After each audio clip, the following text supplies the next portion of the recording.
So I think we'll go ahead and get started then, and for the discussion. It's obviously unfortunate that Rancière himself can't be here. I spoke to some of you the other day about this. He had emailed me briefly before the workshop because he was going to come in actually last year was the original plan, and then he signed up to come in this year, and he has a series of health complications and kind of personal issues that he's dealing with, so it's extremely unfortunate that he can't be here in person. I know that Rosa mentioned some of this over email, and I did in personal conversation with some of you, but in talking with the other organizers, the best thing that we could come up with, because it was a last-second cancellation, is that I'm very happy to give an extremely concise and brief outline of some of his work, but then also to highlight some of the kind of criticisms of his work and questions that I think we should be raising in order to generate a broader conversation around art and politics, Rancière's contributions, but also then the potential limitations from some of his project. And what I'd ideally like to do, time permitting, is, I know that a lot of you are quite familiar with this thought, and some of you not that much, is give a really clean, quick overview of his kind of conceptual architectonic, and then use that as a backdrop for addressing what I consider to be some of the fundamental either lacunae or problems in his project, and then open it up for a broader discussion concerning both the kind of force and limitations of Rancière's work to date, with the focus mainly on kind of art and politics, but also his work on historiography.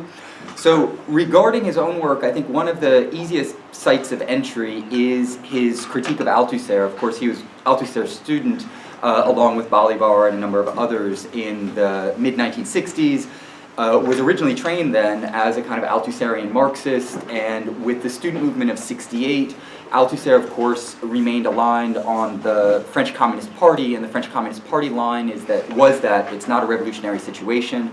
The students themselves are engaging in kind of anarchic, celebratory actions that themselves don't have revolutionary potential, therefore it should not be supported by the party. This is the line that Althusser took, and it led to a fundamental break on the part of Rancière with Althusserian Marxism. And there are certain elements from this moment that I think were very constitutive of his own philosophic project. Perhaps first and foremost is his critique of the hierarchical opposition between science and ideology, as well as the discourse of mastery that it presupposes. So for Rancière, he defends a principle of the equality of knowledge, but what he means by that, this is of course his work where he draws on Joseph Jacotot. What he means by that is the postulation of a practical axiom. And that practical axiom is not one that is a verifiable truth. So he doesn't mean that all intelligences are actually factually equal and we can prove this scientifically. Instead, he puts it forth as a practical axiom upon which we should act. So we should act as if we could verify the principle according to which all intelligences would be equal. But since that principle can never be proven, it's something that constantly needs to be acted upon. Right? So there's a very different discourse on equality than the discourse on equality that you get in liberal discourse, for instance, or even in certain Marxist discourses. He writes, for instance, we know intelligence by its effects, but we cannot isolate it, measure it. We are reduced to multiplying the experiments inspired by that opinion. But we can never say all intelligence is equal, it's true. But our problem isn't proving that all intelligence is equal, it's seeing what can be done under that supposition. And for this, it's enough for us that the opinion be possible, that is, that no opposing truth be proved. So this is at once his exit strategy from what he interpreted as a more dogmatic epistemology on the part of Althusser, and what he claimed was that Althusser was rigorously distinguishing between science in some absolutist sense and then ideology, which would be the outside or the opposite of science, when his postulate is instead one of understanding equality qua subjective action. And this would be important for a lot of his later political work because his understanding of politics is in many ways, and this is, I think, one good way of understanding his work in political theory, is that much like a number of other thinkers affiliated with traditions of radical democracy, but also thinkers like Badiou, there's a conceptualization of political subjectivity that is based on action, not on substance. So what makes someone a political subject is not how they're pre-constituted or a set of innate attributes or an essence that would be given to them as a particular class subject, racialized subject, gendered subject, etc. The way you get constituted as a political subject is through action. And that action is precarious and ephemeral. So it's not as if you can act in a particular way, then get your Boy Scout or Girl Scout badge for being a true political subject, and you're done with it. The actions constantly need to be re-performed. And this allows us to at least detail one of the fundamental oppositions operative within his political conceptual edifice, and that is the opposition between the police and politics. So the police, as he uses this terminology, of course, is not simply la basse police, as you'd say in French, so it's not just the police agents, if you will. But the police is a given distribution of the sensible, and what he means by this is an allocation of bodies to particular social roles, of people to particular places in society, and an organized distribution that means that everyone has their place and their part to play, and that there is no subject that would exceed the distribution of roles, right? So it's police in a much more almost conceptually abstract understanding of what the police is. It's what is keeping society in order, if you will, by allocating everyone to their necessary place and their necessary role. Against this, what he defines as politics, and it's important for those who know French that it's la politique and not le politique. So la politique is simply politics proper, or politics in its pure sense. It's almost an essentialized or transcendental conception of politics. And politics proper, he ultimately gives three different definitions of politics throughout his corpus. But when he really focuses on politics proper is the interruption of the given police order by a subject that attempts to verify the presupposition, the axiomatic presupposition of equality. And that axiomatic presupposition of equality consists in saying that there's no pre-given hierarchy or distribution of parts and places to play in society, because we are all, at least in principle, equal. Right? So politics proper, la politique, is the intervention into a given police order and its attempted reconfiguration from the point of view of the subject that exceeds that given distribution. That then produces, in at least an ideal setting, a political subject, per se. Right? The political subject would be he or she who performs this particular act, but again, is never substantialized. So it's not as if you just become a subject and you remain a subject, it's through action. He does have two other definitions of politics that we should be aware of, though, and this would be particularly helpful for understanding his work on aesthetics. One is that he also uses the term politics, again, la politique, in a very expansive sense, to mean something akin to the distribution of the sensible. So when he makes the claims that politics is about who is visible or invisible as a political subject, who is audible or inaudible as a subject of politics, what he means by that is the general distribution of roles, of voices, of visibility within a society is politics in some general sense. But notice, of course, the conceptual and lexical slippage, because it sounds a lot like what he also calls la police, or police, or the police order, is what he'll sometimes call it.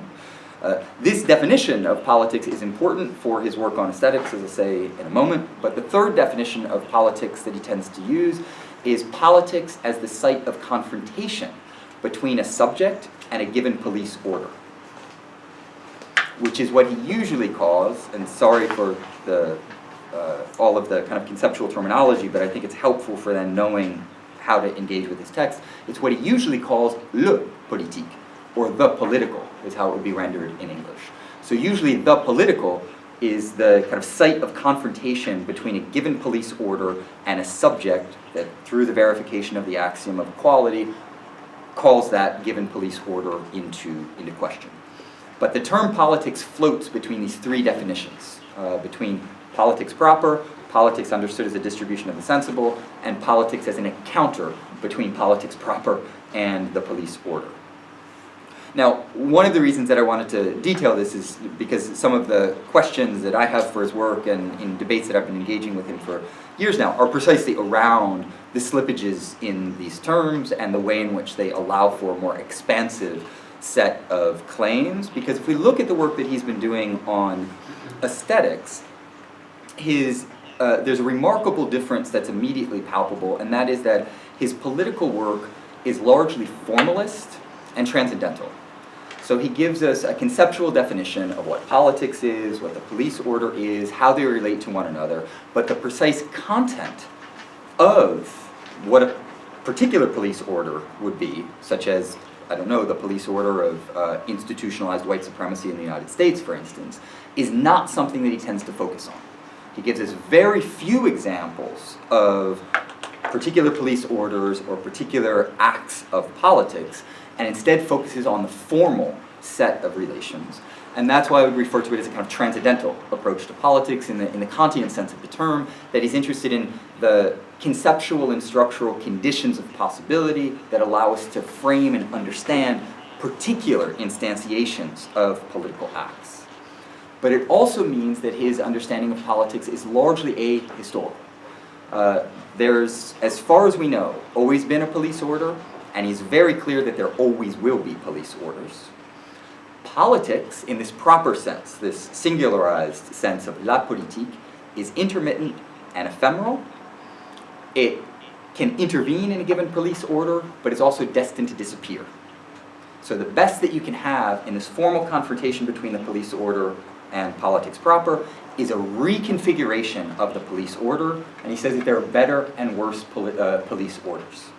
In this sense, he rejects a kind of teleological version of history and what he reads as certain Marxist narratives that would presuppose that you could get to a time in history when all subjects could be fully realized in the body politic in such a way that there'd no longer be oppression, exploitation, violence, etc.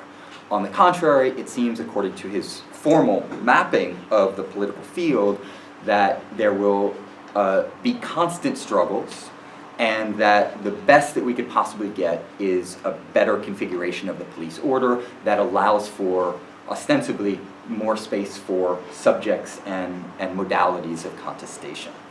Now, this is important for his work on aesthetics because his work on aesthetics is quintessentially historicist. It is coming directly out of the Foucaultian heritage, and although Rancière is engaged extensively with contemporary French theory and has great writings on Lyotard, on Derrida, on Deleuze, and others, as far as I know, correct me if anyone has any information to the contrary, there's only one thinker who's ever really said that he has any admiration for whatsoever, and that's Foucault. He's lividly critical of Deleuze, of Lyotard, of Derrida, and a whole series of other thinkers.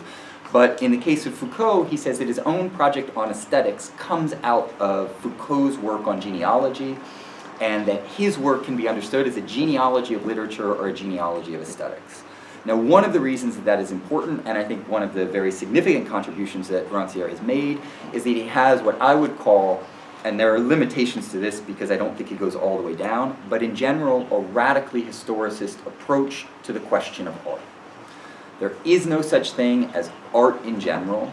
There is no spiritual entity or essence called art. There's no special feelings that we might all have that would unite us as humanity around some special set of objects or things that would be displayed in museums that would be called art.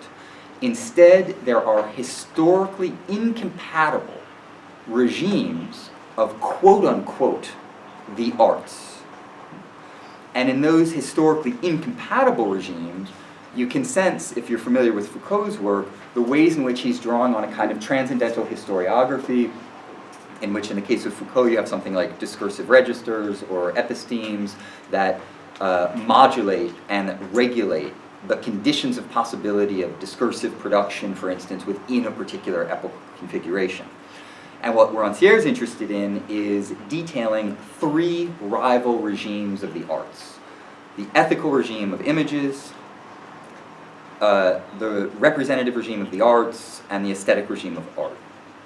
And in all three of these, there are incompatible understandings of what we could simplistically call art. And in the strict sense, art only exists in the third regime, which is the aesthetic regime. Now, those regimes are historically constituted, but in a way that's quite different from Foucaultian historiography, if you're familiar with it. The ethical regime of images emerged in ancient Greece, in particular with the work of Plato, and it is a regime that is preoccupied with the origin and social role of images and their role in the ethical production of citizens. So, within the ethical regime, there's not a preoccupation with art in and of itself or with mimesis or other such things. Instead, the fundamental question is, how do images educate the citizenry?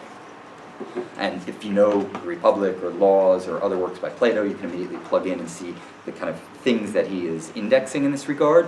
But the ethical regime, historiographically, if it emerged in ancient Greece, continues to this day, like the other regimes. And this is a marked difference with Foucault.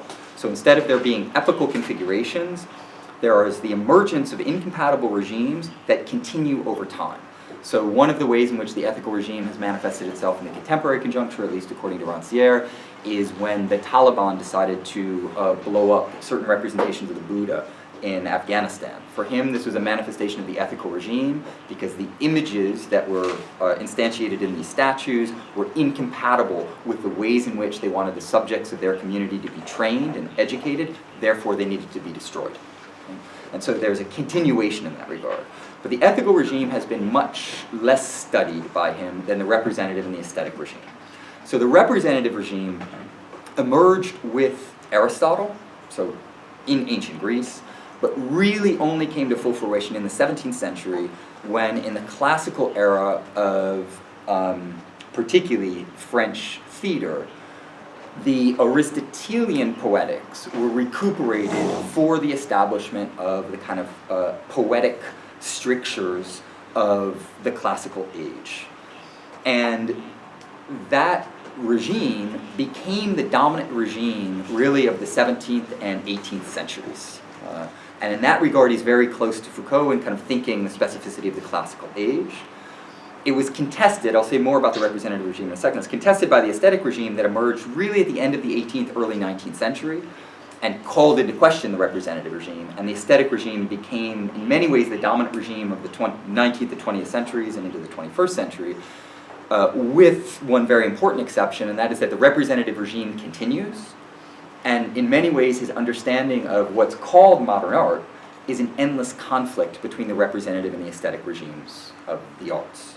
And so if we were to say a little bit more about how the representative regime functions, just so that people get the kind of basics of his understanding of the history of aesthetics, the representative regime is based on a series of principles that dictate the very nature of the arts in general, but not art in the singular, because that's actually integral to what he calls the aesthetic regime of art, which I'll say more about in 1 second.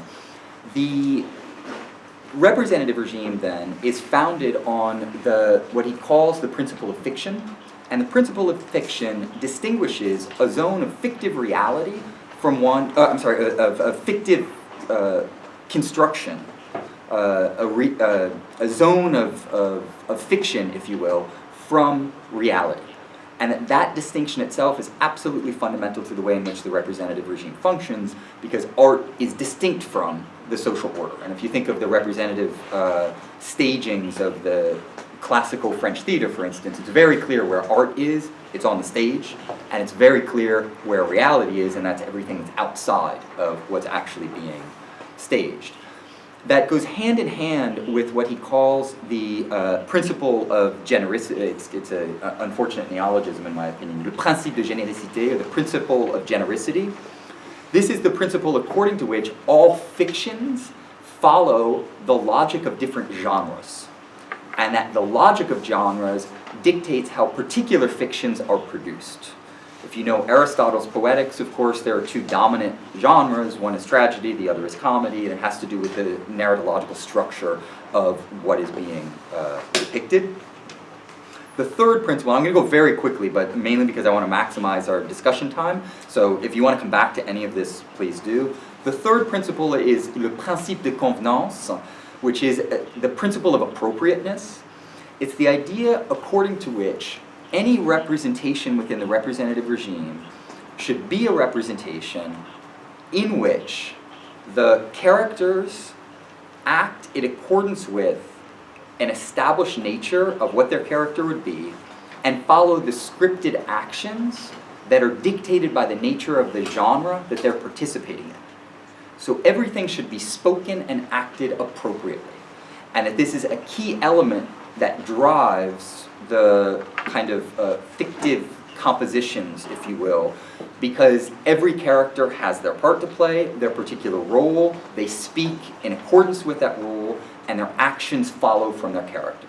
If you think, even if you don't know classical French theater, for instance, if you think of one of the things that he has in mind is the ways in which a lot of traditional narrative is character-driven. The characters themselves usually have a certain depth psychology that you can plug into that is related to a set of personas, if they be heroes or villains or whatever else they might be, and that the way in which the narrative unfolds is in accordance with the logic of their characters and the types of actions that those characters should perform. And if they don't perform those actions, then there's something wrong with the narrative, right? So it's this kind of representational logic. The final one is what he calls in French le principe d'actualité, which is the principle of what he'll also call the principle of contemporaneous speech. It's the idea that within the representative regime, the theater is the central locus of the representative regime, and what the theater does, among other things, is it performs efficacious rhetoric. And in doing that, it teaches the general populace how to use discourse effectively, so that the lawyers, the princes, the barons, etc., who are the upper class individuals who are attending, the priests, etc., who are attending the performance, are given the tools for an elevated use of discourse that allow them to mobilize that efficaciously. Right? So there's a real insistence on orality and speech and the power of discourse. Now the reason I went through these 4 principles is that to understand the aesthetic regime, the easiest way is that it's an inversion of all 4 of these principles. So what happens with the aesthetic regime of art, which is what Rancière is really focused on, and it's his counter account of what most people call aesthetic modernity or modern art, which is a term that he rejects, and I think rightfully so, and I think it's one of the most powerful contributions that he's made, is he's really attacked the extremely dogmatic and very widespread doxa concerning the nature of modern art, and that what modern art would be is it's anti-representational, it's anti-mimetic, it's invested in language for its own sake. We probably know all of the kind of standard stereotypes concerning the depiction of literary history in particular.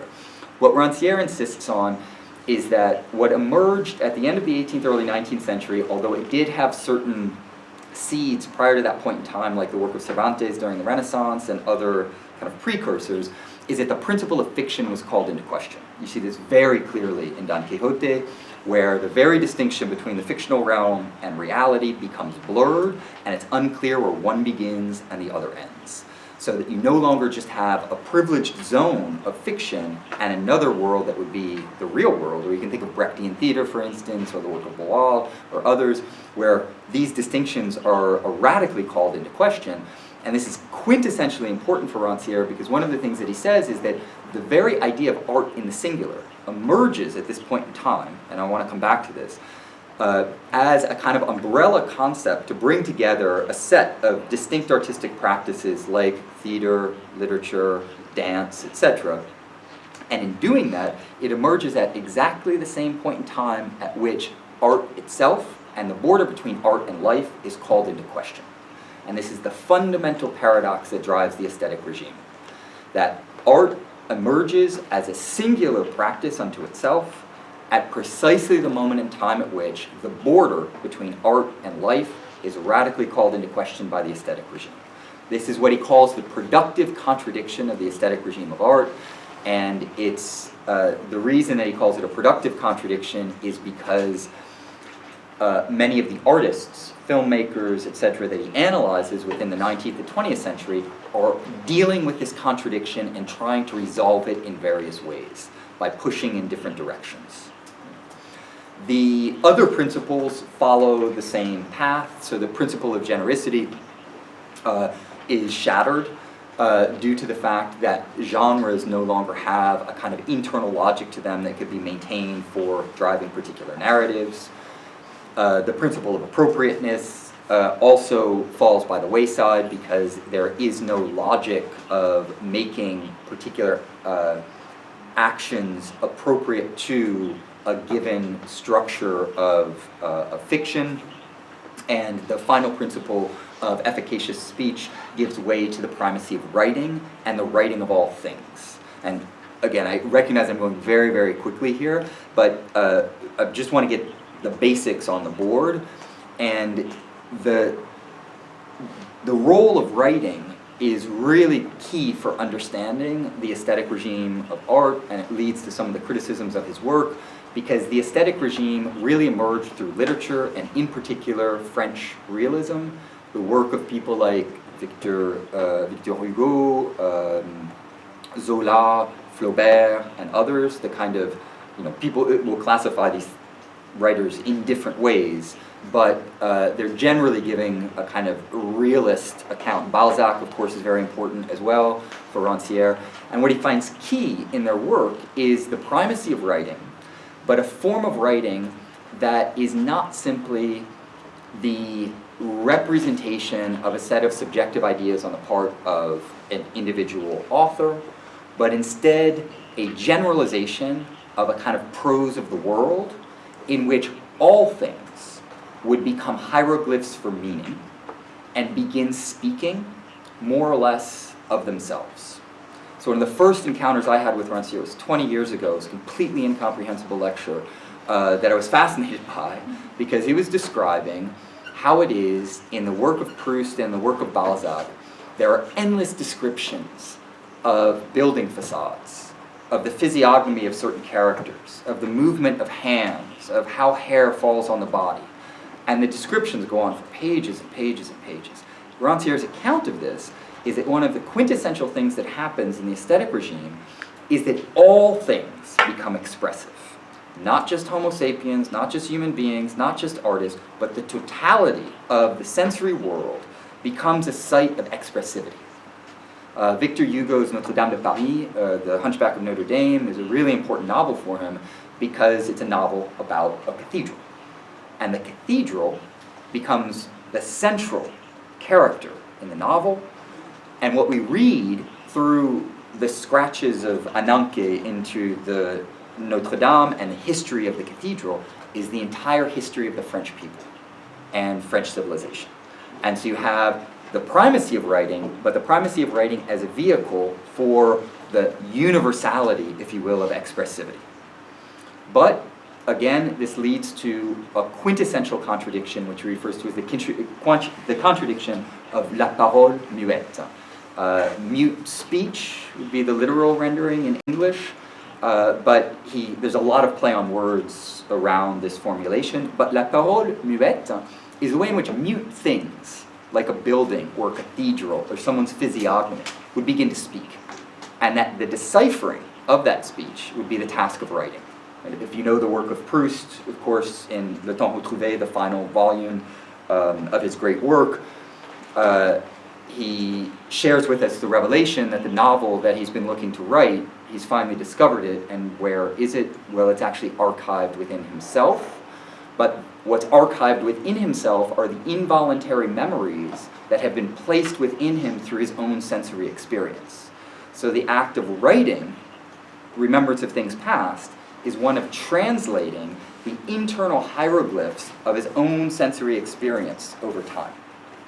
In that regard, it's perfectly in line with one of the things that Rancière wants to detail, and that is the expressivity of all things.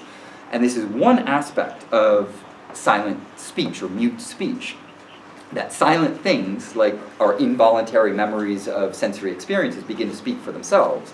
But the contradiction is, mute things only come to speak if someone speaks for them. And so he's very interested in the ways in which the occupation of the kind of site of mastery on the part of the writer, for instance, is required to translate the mute speech of the world into a speech that would be comprehensible by other Homo sapiens.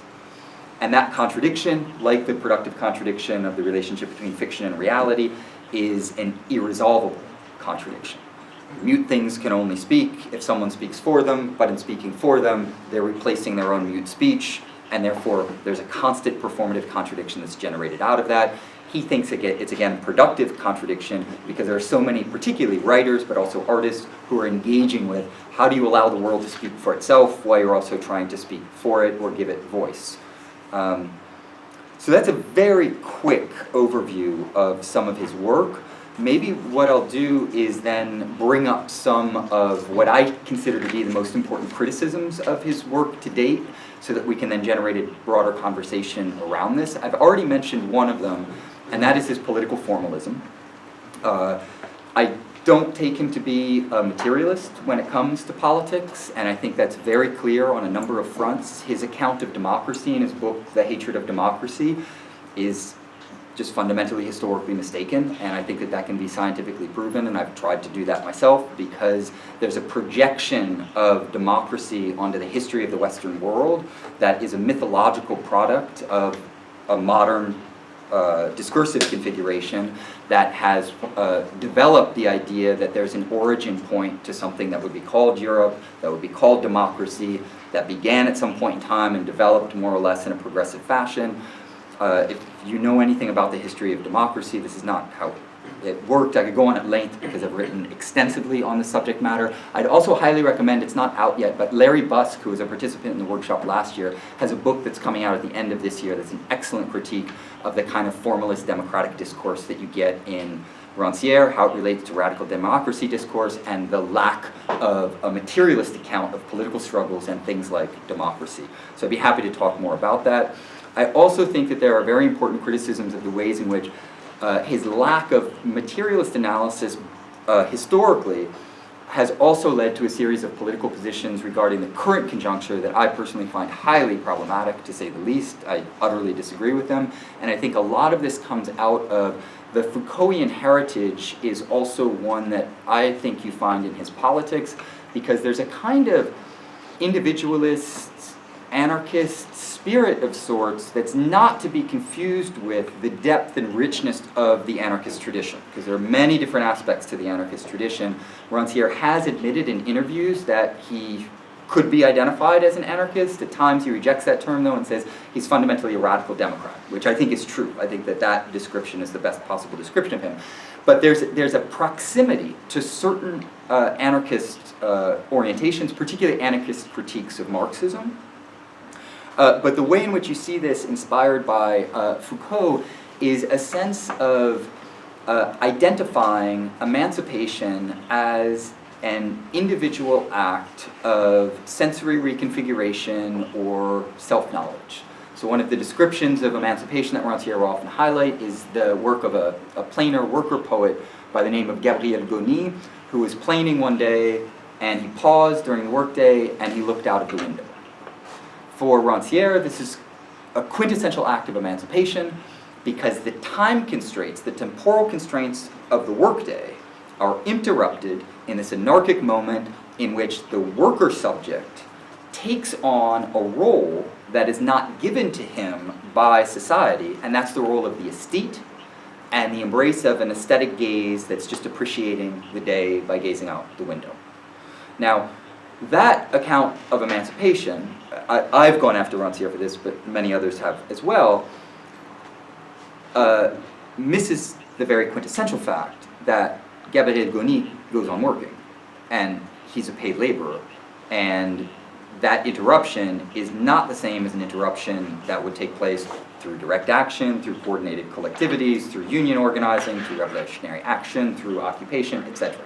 Instead, it's an individual, subjective, aesthetic experience that reminds me a lot of one of Foucault's later interviews, where Foucault said that true liberation, and this is him rejecting collectivist modes of political organizing, including the feminist movement and the gay liberation movement, says very explicitly that liberation, true liberation, is se connaître soi-même, is knowing oneself. That's what true liberation is. So there's this kind of individualist sense of liberation in which the structures of power and the economic modalities of exploitation and oppression would continue, but there'd be some type of minor release valve for an individual.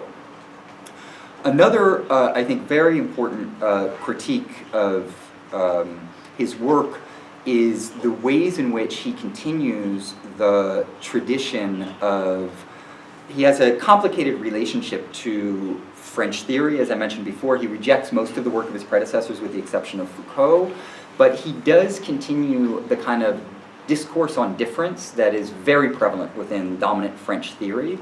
And I think this is a highly problematic position that he maintains, because it presupposes that there's some type of value that one can attribute to a panoply of concepts independently of how those concepts operate in particular materialist contexts.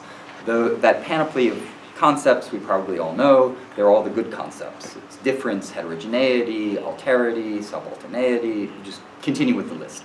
Anything that sounds like it's fragmentary, etc.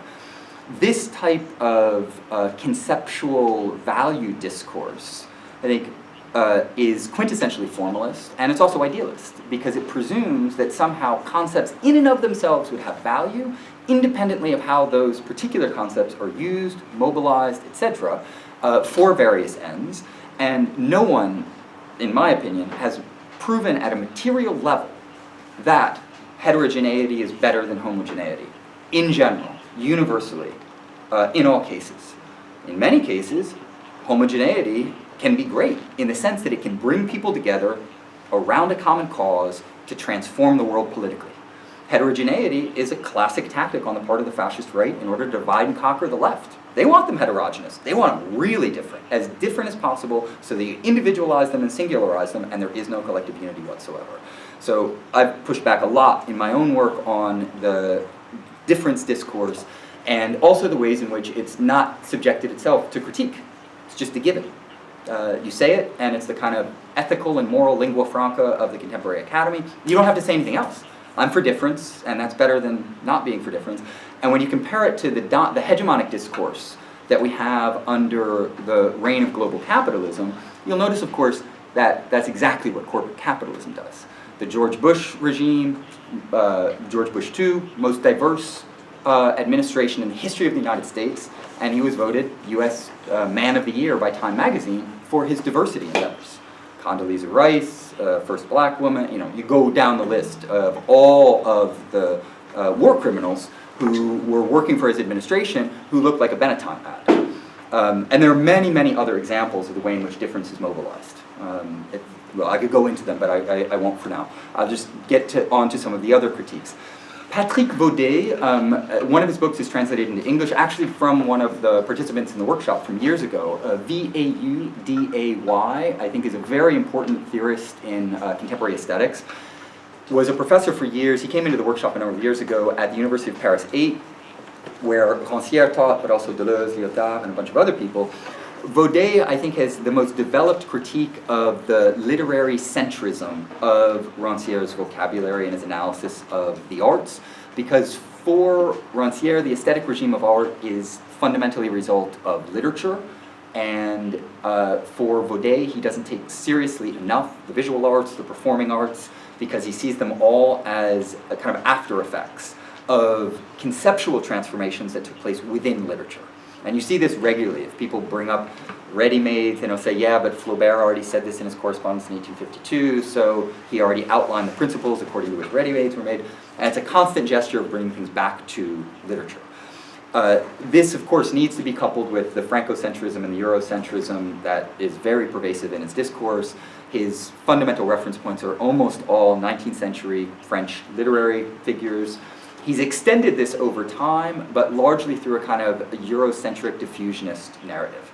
So as we know, all three of these regimes were developed within Europe, but he's gone on to analyze Borges, Tolstoy, others, but from the perspective of these regimes that are then just applied to quote-unquote elsewhere. So an additional critique that I would add to this is a lack of geographic specificity and a continuation of the standard kind of Eurocentric narratives concerning where art was produced, how it operates, etc. I would also add to that it's not only a lack of radical geography in his account, but there's not as well a sufficient account of social stratification and the ways in which within any particular space-time there are many different strata of society that are operative. And he has done, I mean, his work on worker poets I think was very important that he did, because then he was outside of the realm of kind of high art proper. If you look at his work since then, he's focused almost exclusively on the traditions of fine high art as it's been canonized within the French tradition and as the French institutions have handed it down to us, with no question, almost no question whatsoever, about the institutional power matrix that undergirds that construction. And so he says, for instance, in the interview that we're talking about, how great it was that he was introduced to cinephilia by going and seeing films in Paris, and that he was a kind of free spectator. You're not a free spectator in the culture industry. This is a constructed industry in which certain, and if you know anything about the history of French cinema, from the Bloom-Bierens Agreement, which regulated the amount of film time and projection time for French films versus films from elsewhere, the way in which there were a whole series of American deals to make sure that American films were shown on the big screen. There's a very clear material, economic, and political history behind the televisual images that we're subjected to. And the idea that you'd be a free spectator and you just wander around and be educated on your own is, from my point of view, extremely naive about how these material power relations actually operate. So I don't think there's a sufficient account of stratification. One of the key reasons for this, and I'll wrap up here in a second, is that Rancière's work is quite fascinating in the way in which it moves between these different registers of politics and aesthetics. But there's a way in which his aesthetic work, if it's materialist at some level because it's very historicist, there's a resolute rejection of the social sciences across the board. This mainly has to do with his debate with Bourdieu early on, but it goes deeper than that, because what he interprets in the Marxist tradition and certain sociological traditions that are Marxian or vaguely inspired by certain forms of Marxist critique is that they're determinist and they're reductive. And the reason for that is that they take social phenomena as epiphenomena and relate them back to a material base, an economic mode of production. And that is what Marxism does, and that's what various forms of sociology do. Now, anyone who knows the Marxist tradition well knows that that is a straw person. It does exist in certain cases. There are very vulgar and reductive Marxists, of course, but the entire Marxist tradition, it's reductive of the Marxist tradition to say that the Marxist tradition is all reductive and determinist in this way. What Rancière juxtaposes to that is indeterminacy. And so he takes a kind of Deleuzian exit strategy where he says, well, everything's not determined, it's actually undetermined, but doesn't say much more than that. And so he plays against Marxist political economy and other forms of sociology, just the sense that it would be undetermined, which for me is a manifestation not only of bourgeois ideology, but of a kind of aesthete approach which presumes that there's this special thing that no one could ever possibly explain because you don't, for many reasons. One is that you just reject Marxist analysis across the board, but the other is that you don't recognize that this opposition is not sufficiently complicated in and of itself. The idea that everything would be determined or everything would be undetermined is a very clunky and, I would say, useless conceptual opposition, because nothing is absolutely determined, but guess what? Nothing is absolutely undetermined. And so I've had a series of arguments with him precisely about this, and in my own work developed accounts of conjuncture of determinants in which there's a multi-agential force field. There's a whole series of different agencies that are operative. Not just the economy, not just institutions, there are different actors, there are technologies, there's the way in which writing circulates in a social space, there are languages, there's a whole series of agencies that are operative, and what we need is not a reductivist account, nor a philosophically abstract account where we say, well, everything's undetermined and therefore we can't say anything about it except for that it's undetermined. We need to actually do the scientific labor and the difficult work of developing materialist cartographies that explain how things are at once conditioned, but in such a way that they're not absolutely and totally overdetermined or determined by a particular base or something along these lines. And this is important for his account of politics and aesthetics most people know the consubstantiality thesis, which is the most widespread thesis concerning his work, which is he says that art and politics are consubstantial. And what he means by this is that art is a distribution of the sensible, and politics is a distribution of the sensible. But as I mentioned earlier, this isn't la politique. It's politics in some expansive and broad sense of the term. Because what most people miss in Rancière, and I've highlighted this extensively in my own work, is the differentiation thesis.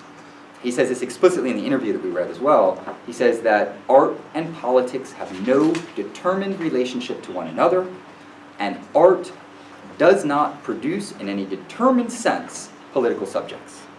In fact, it's even more severe than that. If anything, the art of the aesthetic regime produces what he calls metapolitics. Metapolitics is one of the three forms of the foreclosure of politics. And what is at the heart of his project then is not simply saying that art and politics are consubstantial, but instead saying that, in fact, never the twain shall meet. They actually, and they do not meet in his work, and we can go into all of the details of particular cases. The last thing that I'll say then, when we'll open it up, is that one of my major preoccupations with his aesthetic work is then the ways in which his description of the representative and the aesthetic regime of art is looking at symptoms and giving us a map of certain symptoms without ever going to the root causes of those symptoms. And to go to the root causes of those symptoms, you need a materialist account of the way in which a new modality of cultural production emerged if we just take the aesthetic regime, emerged at the end of the 18th and the early 19th century, at the point in time at which there are massive social revolutions across Europe and the transatlantic area, because we also have the Haitian Revolution, the American Secession, and things like this. And that within that conjuncture, there's a rending of the social fabric that is also a reconfiguration of cultural industries and how they operate, because the arts that were displayed in the churches and the aristocratic households of the classical era were taken out, put into new institutions which were called museums. The modern museum was founded at the end of the 18th century and the early 19th century, like the Louvre, like the Altes Museum, a whole series of other examples. And these were institutional cultural projects that were also based on the constitution of a new identity for the political subject of the emergent nation state, and that identity was to be cultural. Because what would unite the French people better than a cultural heritage that is fabricated, what the French call a patrimoine, and you fabricate that cultural heritage through the promulgation of a specific nationalist culture with a nationalist language. That's when nationalist literatures themselves are constituted. And you do that due to a whole series of imperatives that have to do with the consolidation of the liberal nation state and the consolidation of contemporary capitalism. And this relates to some of the things that Travis was saying, and I know other people are interested in, the exhibitionary colonial framework for artistic presentation. Rancière has almost nothing to say about this, but one of the things that emerges with the museum is the colonial pillage that goes hand in hand with the development of modern museums, and that is taking the artifacts from elsewhere, turning them in through the exhibitionary framework, and developing a new understanding of what art is. Art is something produced by individual geniuses that's presented in new institutional spaces in order to garner surplus value from that and have it circulate in the social field such that it gives people a unique experience that unifies them in terms of particular cultural identities, either unifying them or disunifying them in various ways in relationship to the colonial extensions. And so in that regard, I think what Rancière does is he gives us a great diagnosis and description of the tip of the iceberg, but no account of the deeper forms that are actually behind and driving the emergence of what he calls the aesthetic regime of art. But I've probably gone on too long. I just got really excited and into what I was talking about. But let's open it up for comments, questions, criticisms, and what else? Alejo, you want to start us out? Yeah, so I have a question, if you could maybe, so it seems to me that one of your main sort of critiques or characterizations of Rancière is the way in which he's not able to account for social stratification, and these other examples as well, right? The sort of staging of colonialism, as it were, by museum as a form. Mm-hmm. And I wonder, I guess my question is, if, at least since the Rancière's inquiry into the sort of the proletarian archive, let's say, that he's mostly focused on the high art, let's say, or whatever you want to call it. My question is, if this sort of incapacity to account for social stratification is related to Rancière's own practical axiom of the equality of intelligences, right. If there's a relation there, and if there's a way of maintaining the practical axiom of equality of intelligences, while also accounting for social stratification? Or how would you think about that, if that makes sense? Yeah, I mean, I think the social stratification, of course, Rancière recognizes that certain forms of social stratification exist. One of the things that I find highly problematic, and I would have loved to interrogate him about in person, is the ways in which he shifts from a discourse of exploitation to one of oppression, which is a classic way in which the ostensible hard left intelligentsia has reinvented itself in the neoliberal conjuncture. There's many other intellectuals I could point to who have done the exact same thing. So instead of there being class relations, this is what he stated on the Yellow Vests, for instance. It's not a class struggle for him. I don't know how you can make that statement. It's just quintessentially false. It's like saying there's not gravity. Instead, there's a struggle regarding oppression. And oppression has to do with who is excluded from certain communities. Right? And so, la part des sans part, the part that has no part, is the part that's excluded, but it's excluded in a sense that it's oppressed because it's not given an allocated role within society. And that's very different from someone who's materially exploited and who is economically degraded in such a way that they don't have the conditions of possibility of survival, or they're targeted as surplus population. So I think what you have in Rancière is an awareness of and a willingness to conceptualize oppressive stratification with a rejection of the exploitative stratification of socioeconomic relations. Now, regarding the principle of equality of intelligences, I mean, I don't know, there's a lot that could be said about this. One of the problems in relationship to class warfare is that it's unclear what it means for all of us to, in principle, have equal intelligence when we clearly do not have equal socioeconomic standing. And even if we do have equal intelligence, if you are in a CIA black site or working in a sweatshop in Southeast Asia, does that intelligence even matter? Is there any manifestation of it that could have some type of material consequence? And so I think the bracketing of these material questions really has far-reaching consequences for what politics ends up meaning, because it's more about, he's not a liberal and he's critical of political liberalism, so he doesn't just have a discourse on inclusivity. Like, let's just include more people and more people, but there's nonetheless a sense that, there's something akin to just a redistribution of social roles, but not of economic means would be sufficient. And given the things that we talked about yesterday and the fact that basically 80% of the world's population is absolutely destitute, I take that to be intellectually irresponsible in our historical conjuncture. Thank you. I really appreciate your critique of the lack of materialism in Rancière, and I heavily agree with that. But I'm more of a defender of Rancière in the sense that while I do think that his political work is extremely formalistic, I think that when you read his political work and his aesthetic work together, you have a better sense of the kind of politics he's advocating. And so I want to point to two passages because I want to ask you, because at the end of your talk you said that he argues that art and politics have no determined relationship with one another. Well, when I'm reading Rancière and I find this really, really unsatisfying, when I go to his aesthetic work, I find the answers that I'm looking for. Right. So I was wondering what you thought of these two passages in the text that we read. So, in the first page, he says... Which is the first page of the interview? First page, he says, in his response, he says, the aesthetic regime means a rupture with what comes before the mimetic regime. So these are the two regimes that you said that he talks about in his aesthetic work. He says the latter, the third one that you pointed us to, is a rupture with what came before the representative regime. And then towards the end, he says on page 296, in the middle, he says, the aesthetic regime is the opening up of a space where there is no hierarchical presuppositions.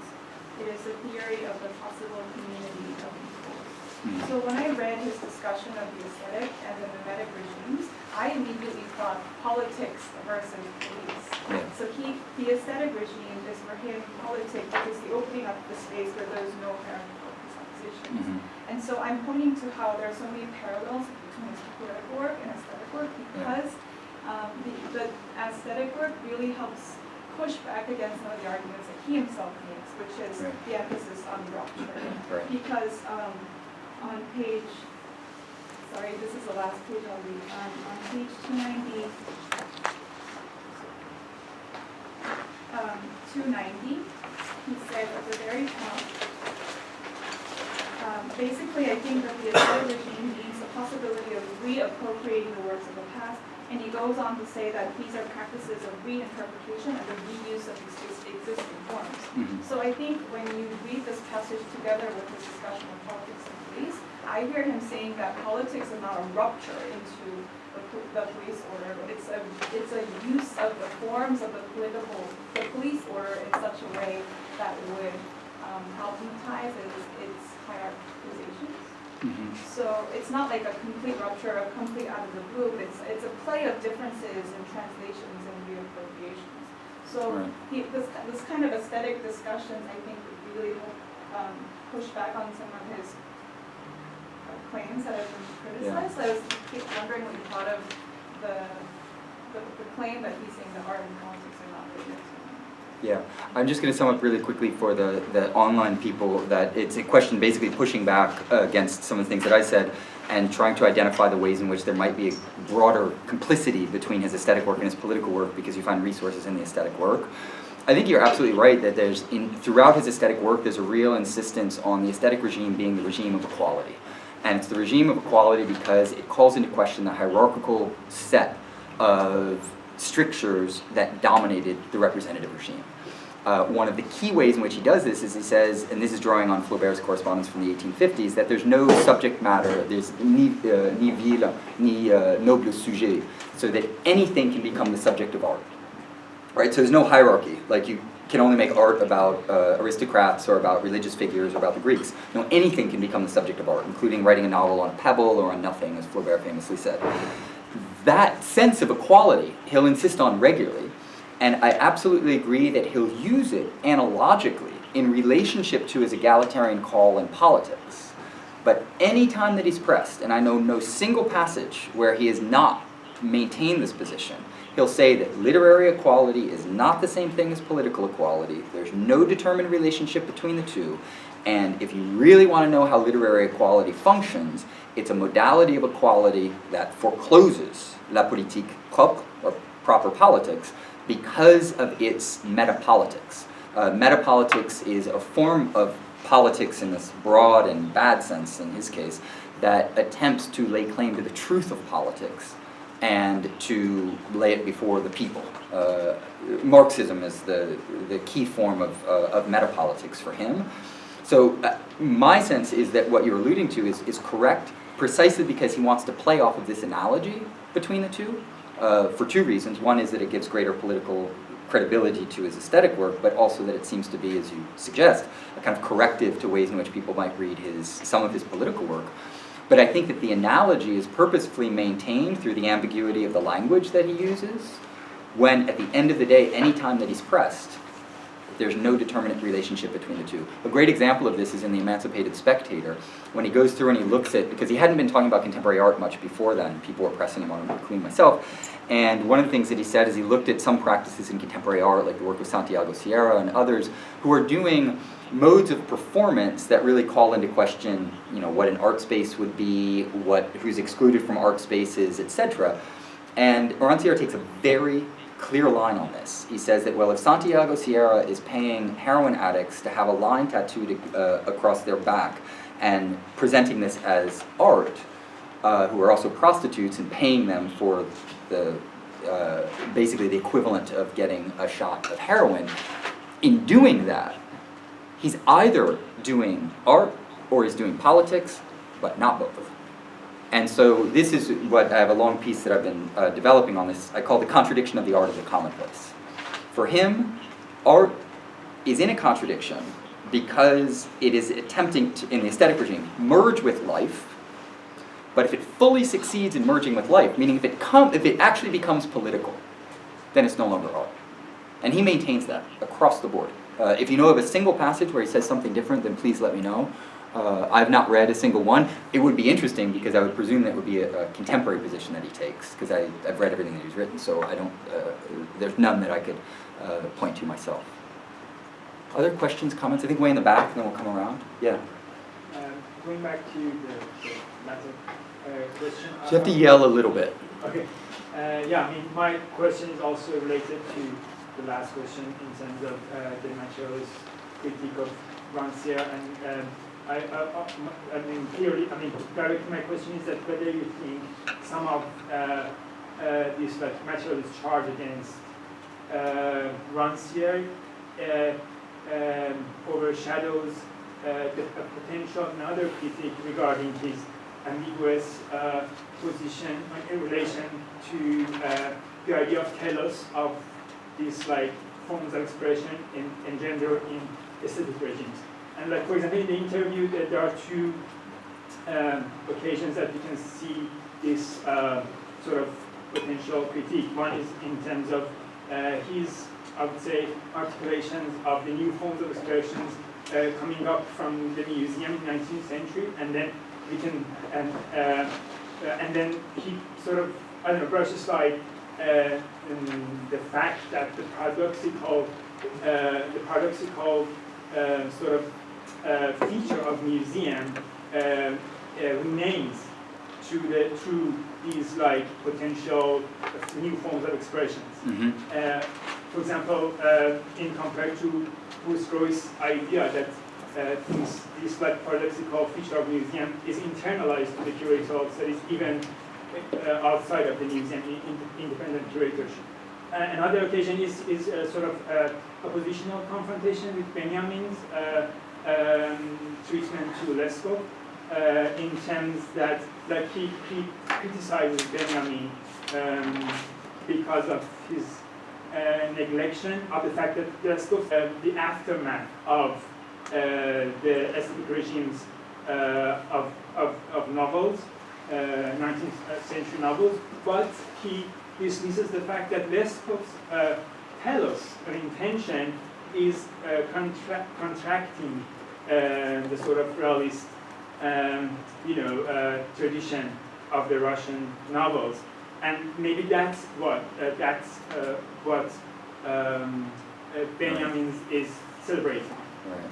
Yeah, I think those are some really interesting points. I would say that there is, I wasn't sure about exactly what you said at the beginning concerning the telos, but correct me if I'm wrong, but there is a sense in which his own historiography is, if it's not fully teleological, there is a clear sense in which there are the three regimes, we've arrived at the third, and there's no exit strategy that we could be aware of from the third. So that the aesthetic regime of art, he said repeatedly, there's appears to be no way of getting out of it. So it is a kind of end of history thesis, which is very close to Arthur Danto's thesis and very close to Hegel's thesis on the end of art, where a lot of Rancière, if you know Hegel's aesthetics, a lot of Rancière's aesthetics come directly out of the contradictions that Hegel analyzed in his own aesthetics. So I think that if that's what you were suggesting, I think that you're right, or maybe it wasn't. For example, with Benjamin, I think he's quite suspicious with this, the materialist, contingent materialist capacities that new forms of like cinematic or photographic image generate are like limited to the very sort of medium, like the material medium that they are. So I'm not like arguing for a sort of Hegelian theological, but the idea that forms are sort of confined to the limitations brought about by the matters that in which they are sort of materialized. Which is Benjamin's position, I think.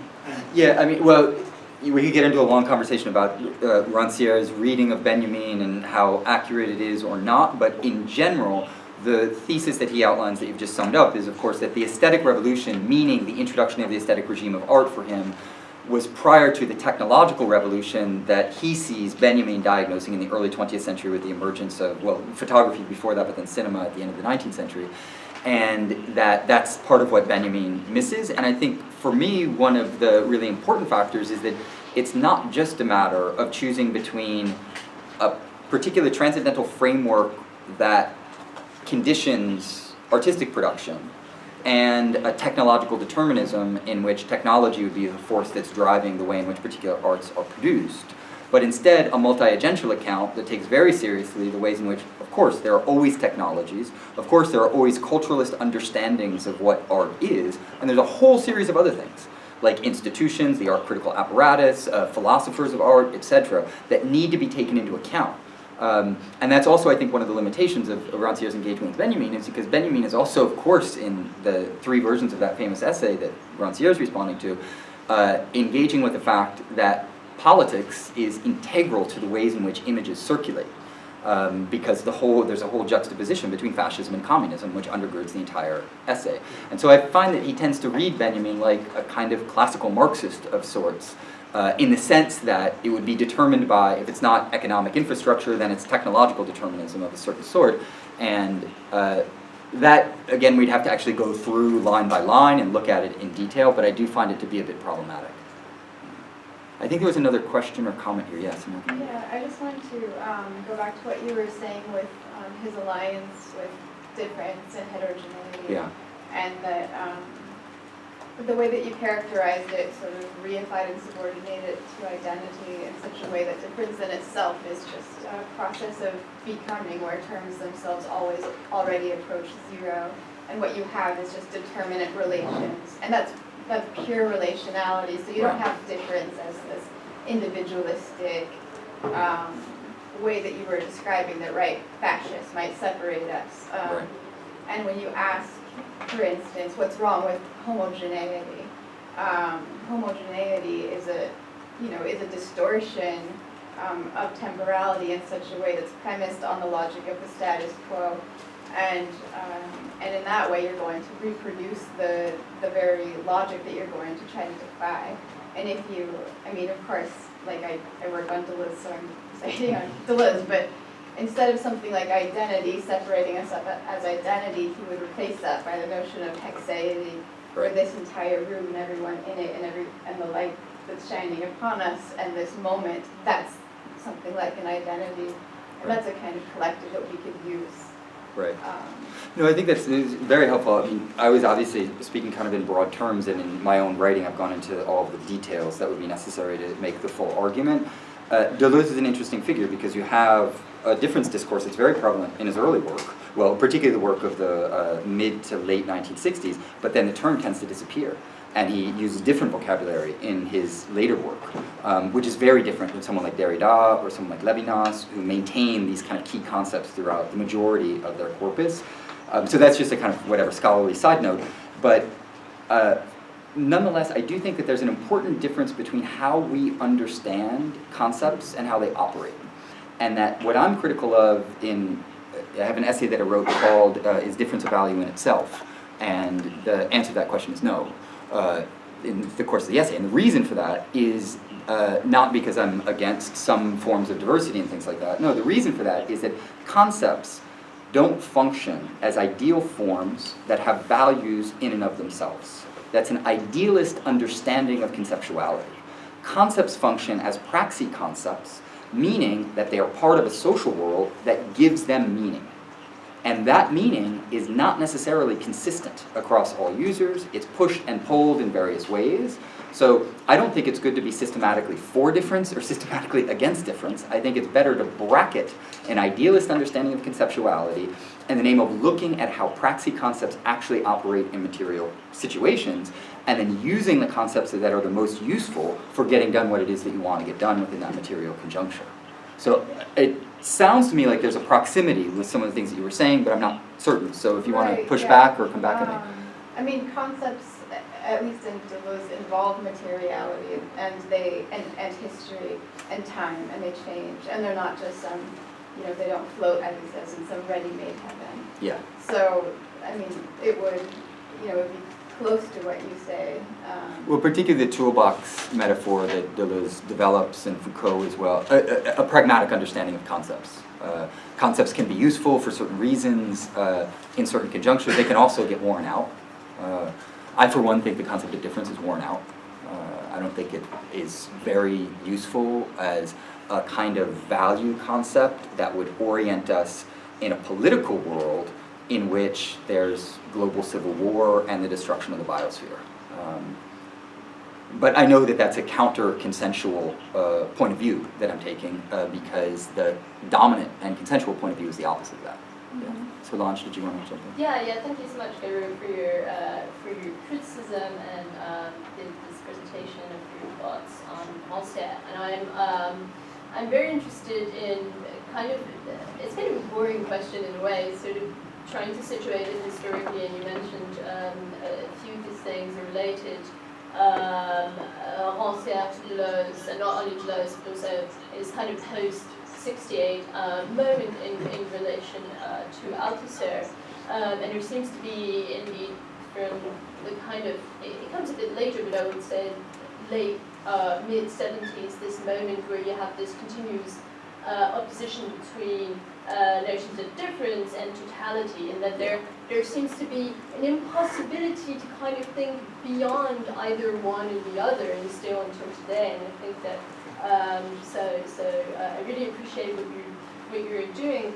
I'm trying to overcome this as far as I understand from what you're saying and arguing. So my question would be, how does this relate in a particular case of Rancière to the emergence of the New Left, or Gauts in the early 80s? Of course, they declared the death of the proletariat. Is this, does Rancière interact with these people, or is it more something that you inscribe within a general tendency to development of French thought during that period? That's a really great question. I've forgotten to sum up all of the questions for the online folks, but it's a question concerning the relationship between difference and totality and the kind of historiographical evolution of French thought and how Rancière is situated in relationship to it. I think that you're absolutely right that the way in which the emergent discourse on difference was coded within the French context, and this is, I've been quite, not necessarily flippant, but I've been saying things quickly that have years and years of research behind them. But one of the reasons that I'm critical of the difference discourse is the way in which it emerged in the French context is in a very precise fashion.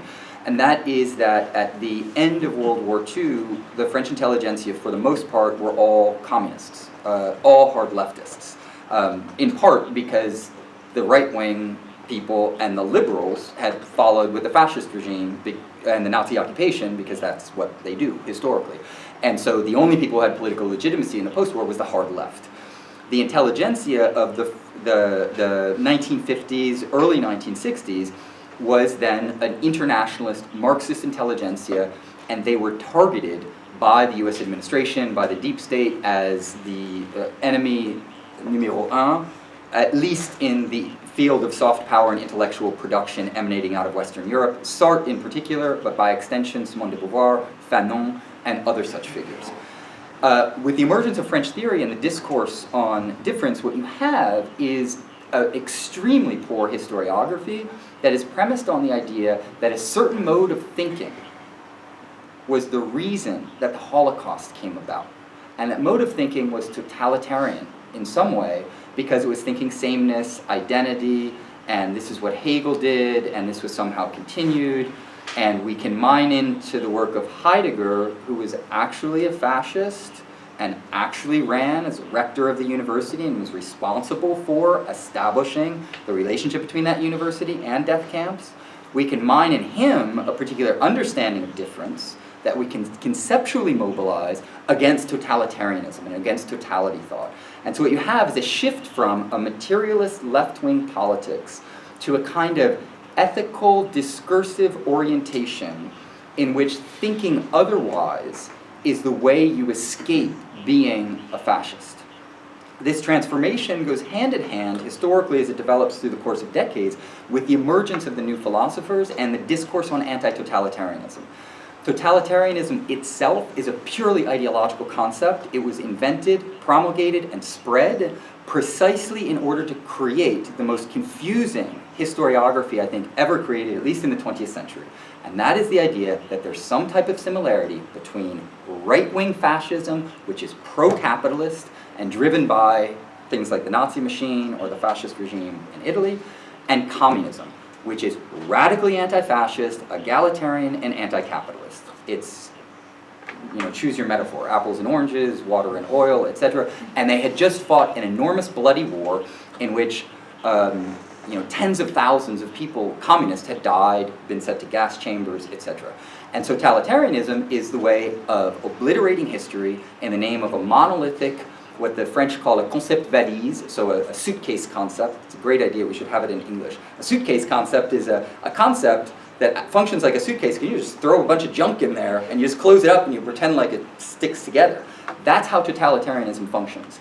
And so when someone like the young Derrida goes after Foucault for his totalizing gestures and giving his history of madness, and says that this is totalitarian, what there is the discursive implication that somehow his way of writing and his way of thinking is going to ethically save us from this pernicious way of thinking that led to the Holocaust.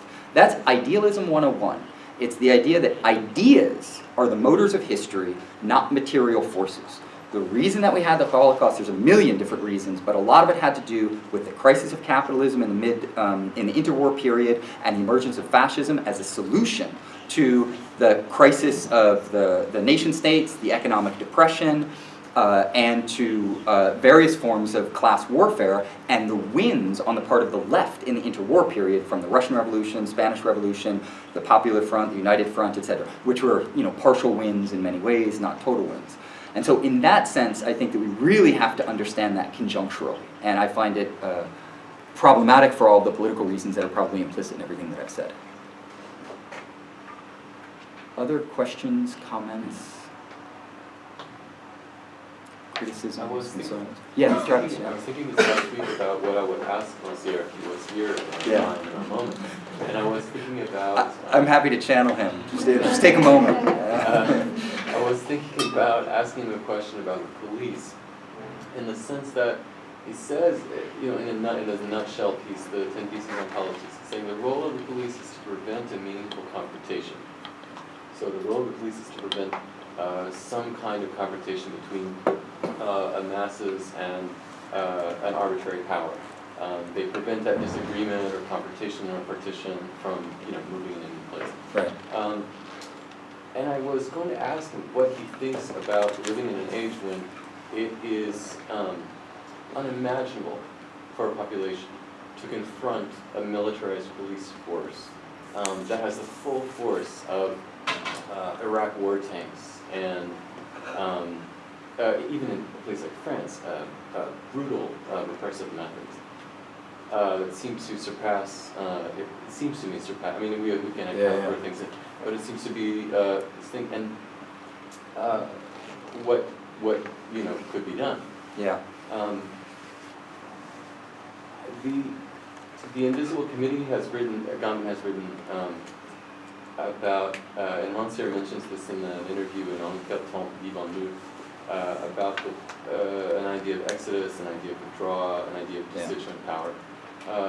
And I was going to ask him, given the role of the police at this current moment, what does he think about having worked so long on confrontation, on disagreement, on is it possible that we need to rethink that strategy so that we abandon the idea that all of our efforts go toward a confrontation with an arbitrary power instead of withdrawing into another community or another possibility? Yeah. No, I think that's a great question. I mean, I will not try to channel him and never want to be in the intellectual position of either desiring to do that or pretending to perform that. But I would say, kind of based on my knowledge of his work, but then also my own thoughts on the topic, that I think there is one important maybe qualifier in the way in which you framed the question, because I wasn't certain which direction you were going to go in, and that is that there is a sense in which politics is, and its relation to the police is one of confrontation. But he also describes the police in quite an interesting way in his critique of Althusser's interpellation scene. The famous scene where the police officer says, "Hey, you over there," and the individual turns around, and in that 180-degree turn becomes an ideological subject. And what Rancière says is, no, the police doesn't function that way. The police functions in terms of, il n'y a rien à voir ici. Circuler, il n'y a rien à voir ici. Which means, go on your way, there's nothing to see here. Which is a really interesting formulation because it's the dissolution of any confrontation. Right? It's the idea that, no, everybody has their proper place, there's nothing to see here, just carry on your way. And so that I would see the police more as the confrontation coming out of, and maybe this is what you meant, politics saying, wait, there is something to see here, right? There is something to be confronted in that regard. And that, I think, is a really, really important question. But the larger issue that you allude to makes me think immediately of the work of Kristen Ross, who is probably inspired by Rancière and has done excellent work herself in so many different areas. But she is one person who has really theorized and materially studied what it means to not just focus on confrontation, but in the anarchist sense, you de-link from the state and its cat and mouse games, and you rebuild. So you go and you build a Zod or a commune or other such things. And that, I think, is a quintessentially important strategy, particularly when you see the global struggles today. I had mentioned to somebody earlier the work of Raoul Zubecki and Territories of Resistance, and the way in which he looks across social movements in Latin America, and the way in which there's all of these autonomous communities that are more or less self-sustaining. They're not interested in confrontation necessarily, not interested in the seizure of state power, but they're premised on an anarchic or anarchist or indigenous or autonomist, call it what you will, endeavor to de-link and rebuild. And I couldn't agree more, and I'd love to hear what he would say about that. I personally don't know anywhere where he has, again, his political examples are so few and far between. He references Mary Wollstonecraft or the civil rights movement in the United States, but there's no extended engagement with anarchist autonomous movements or with radical social movements like the Panthers or other such movements. So I'd love to hear his thoughts on it, but unfortunately, yeah, it's a good question though. Chetan just emailed me with a question from the people online, so I'll just read it to everybody. Rancière actually differentiates artwork and aesthetics. For example, he writes, the object of the aesthetic experience is aesthetic, insofar as it is not, or at least not only, art.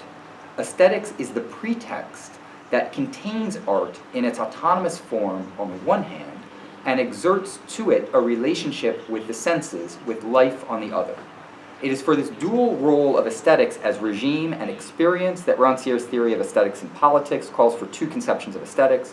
One that belongs to an aesthetic regime, a particular distribution of the sensible, that configures habitual ways of seeing and saying, feeling, doing, etc., and the other that is an aesthetic experience as a specific sphere that could invalidate the usual hierarchies incorporated in everyday sensory experience. Shortly then, aesthetic regime produces perceived forms and prescribed spaces, but aesthetics as experience has the capability to produce and reproduce disruptions in the distribution of the sensible. I think this is a great point. Just like in the terminology of politics or the political, Rancière's vocabulary is not as systematic and rigorous and consistent as it could be.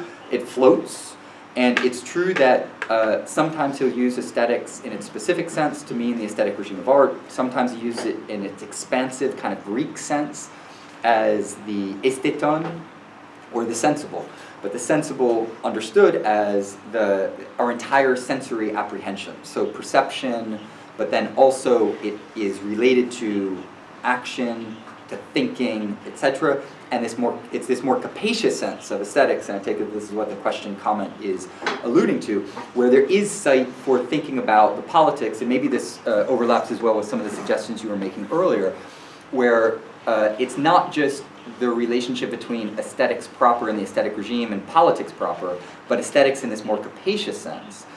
And that I do think is important, because then the aesthetic regime of art would be one aesthetic regime amongst others. And it's true that historically, where Rancière is getting all of this from is the work of Schiller, particularly the aesthetic education of man, the letters on the aesthetic education of man, reread by the early Marx, particularly the 1844 manuscripts, in which Marx develops an account of aesthetics. He uses slightly different vocabulary, but it's the idea that the sensory is a fundamental field of political struggle, and that what communism most fundamentally is a reconfiguration of the senses. And the senses, die Sinne, as those who speak German know, has the same ambivalence as it does in English as in French. That is that it can be cognitive as well as sensorial, right? It can be perceptive, if you will. And it's that lineage that Rancière is picking up on, and I think is extremely important for, like the people here who are working on figures like Freire and Boal. The early Marcuse and Eros and Civilization, of course, is doing much, in many ways, just a reading of Schiller and Marcuse and trying to draw on this more capacious understanding of aesthetics. So I couldn't agree more with Tien Tunali, who's the one who formulated this question/comment, particularly because the way that I see it, if I understand the comment correctly, is that it's this more capacious understanding that then allows us to do things with Rancière and draw on some of his work and the heritage that his work is coming out of, that I think pushes him in really, really interesting directions. In many ways, my own work on aesthetics is coming out of this Schillerian, Marxian, Marcusian heritage in which you're trying to think aesthetics capaciously, and it's related to the conversation we had last time briefly about the compositional understanding of ideology, right? That ideology is actually an aesthetic composition of the entire sensorium, right? And sensorium is both theoretical and practical. Right? That's the power of that term, is that it's both mind and body. It is the world-making capacity of aesthetics, because we cannot operate as beings unless we have a world that is forged for us and by us through our social participation that is an aesthetic world. And that's not just, and it's really important to insist on it, it's not just perception, it's not just feeling, it's the entire capacious understanding of what a world that is made and what one lives in is. And that, I think, not just intuition from Rancière, but the thread that he pulls out of the early Marx and of Schiller and other such figures is really, really important for thinking aesthetics in a much more radical fashion. And would be related as well to alternative communities. Because what do? They make alternative worlds. And if you know Kristen Ross's work on communal luxury, it's a great example of it. Yeah. This would be a kind of communism of the senses in a way. Right. But Rancière would not want to posit like so be another Telos in a way, right? So to posit something like communism of the senses is something to be achieved rather than something that's given. And so in that sense, there's no capacity for any kind of constituents, politics, or because that would again be a telos, politics that has a telos. Yeah, I find that the discourse around teleology is really impoverished historiographically, because most people who argue for some type of ateleological history are just using the same basic historiographical structures and saying that, well, it just doesn't have an end. It's like the same structure and you cut off the end and somehow that's supposed to be different. Because you still have, in Rancière, you have a very streamlined history. You have a transcendental historiography in which there's a set of regimes that determine the totality of cultural production within the entire world. So it's very, very transcendental. And you do that in such a way that there's a historical march that is, okay, it's not progressive, but clearly he thinks the aesthetic regime is more egalitarian and somehow better. And I find that the kind of teleology discourse, or the rejection of teleology, is very much like some of the discourses on difference or totalitarianism and things like this, where it's collapsing history into this very simplistic opposition where either there's an end or there's no end. And guess what? The answer is it's neither.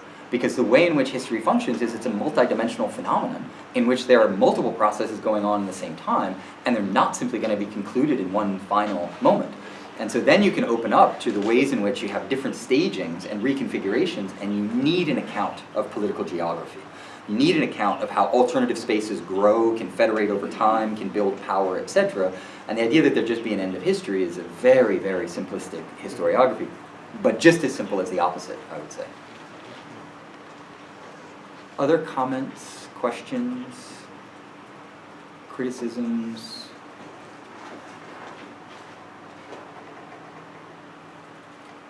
Or, oh, Antoine, you want to jump in? Yeah.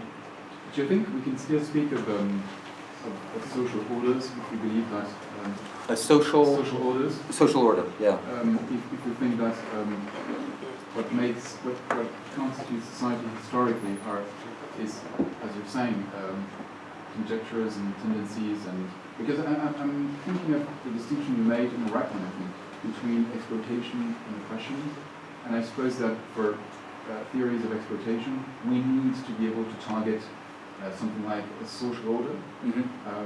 Whereas, and in that sense, do you think that we can actually do that if we think that, historically speaking, our societies are made of layers of tendencies, conjectures, that there is a series of parameters going on? I mean, do you think we can still use that concept of a social order in that sense? No, I think that I think it's a really interesting question, because I don't believe that there's a social order that you could kind of sit down and provide a very simple map for, where you'd have 2 or 3 components and that would function as a totality and then you'd be done with it. I think that the task of materialist analysis is one of developing the best possible cartographies of the material relations of a particular conjuncture. And that can be an analysis of a particular social order. But the way cartography functions, and for me this is how conceptual labor functions, is that if you have a perfect map, as of course Borges brilliantly described in the very short parable on the exactitude of science, where he described cartographers who would develop a map that would be the same size as the territory. That map wasted away and disappeared in the kind of distant sands, because a map that is the same size as the territory is absolutely useless.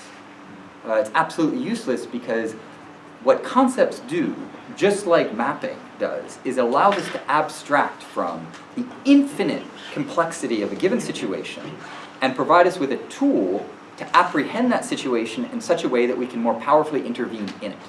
And to do that, you have to filter out certain things and make other things more prominent. That's what all strategies of mapping do, and that's what I think our conceptual process is capable of doing. And so coming along and saying that, well, your map's not perfect, is completely beside the point, because it's a map, and there's no perfect map, because a perfect map is useless. There are, though, better and worse maps. And so what I'm interested in is the best possible cartography of the given social order that we have, and I think that we do need a social cartography of modalities of exploitation, but also of oppression, and more specifically of the ways in which, and I know there's a few people who are kind of working on these types of issues, you cannot materially disarticulate the history of global capitalist exploitation from frames of oppression. Racism as a modern system emerged with the capitalist colonial system. It emerged with various forms of gendered labor, with a whole series of distribution of roles. And the idea that class would be over here, and then that all of these other things would be over here, and that they're forms of oppression, I think is quite misguided if you look at it in, again, if you have a better map. I think a really simple map is that, well, there's class determinants, and then there's things like gender oppression. Are there forms of gender oppression that aren't simply correlated to class? Yes, of course. Are there some that are fundamentally and profoundly related to how social reproduction operates, how reproduction functions, how pink-collar labor functions, the gender pay gap? Yes, absolutely. So you need a much better account of how there's kind of intertwining between these different modalities of oppression/exploitation. I know we were kind of slated to end at 7, so we can also wrap up. If there are any urgent questions, comments, then please bring them up now. But it's pretty much your last opportunity, except for the 2.5 weeks that we have in front of us when you can bring them up again.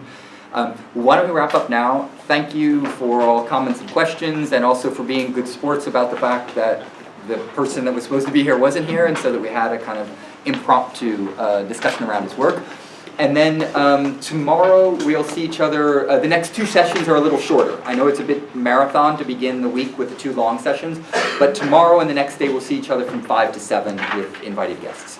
So have a great evening, enjoy the nice weather, and I'll see you tomorrow.